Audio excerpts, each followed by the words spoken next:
Pandya store நியூப்ரமும் Sukanya வீட்டில் ரொம்ப கவலையோடு இருந்துட்டு இருக்காங்க. அவங்க ஃபர்ஸ்ட் ஹஸ்பண்டை பார்த்ததுல அவங்களுக்கு ரொம்பவே பயம் எடுத்து அதை பற்றி யோசிக்கிறாங்க.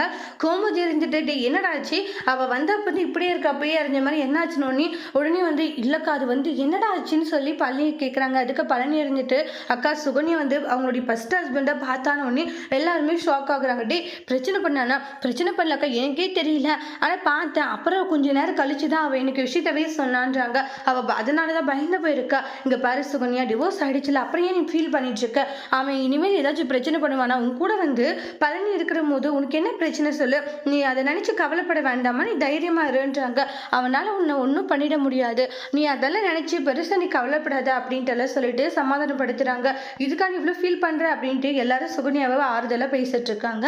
பழனி இருந்துட்டு இங்க பாரு சுகன்யா, எப்பவும் நான் உனக்காக இருப்பேன், நீ தேவையில்லாத அவனை நினைச்சு பயப்படாத அப்படின்னு சொல்லிட்டு ஆறுதலா சொல்றாங்க. அப்புறமா பழனியோட தோள் மேல சாஞ்சிட்டு ரொம்பவே ஃபீல் பண்ணிட்டு இருக்காங்க. பழனி ஆறுதல் சொல்றாங்க. அதோட இந்த ப்ரோமோவை முடிச்சிருக்காங்க. தேங்க்யூ.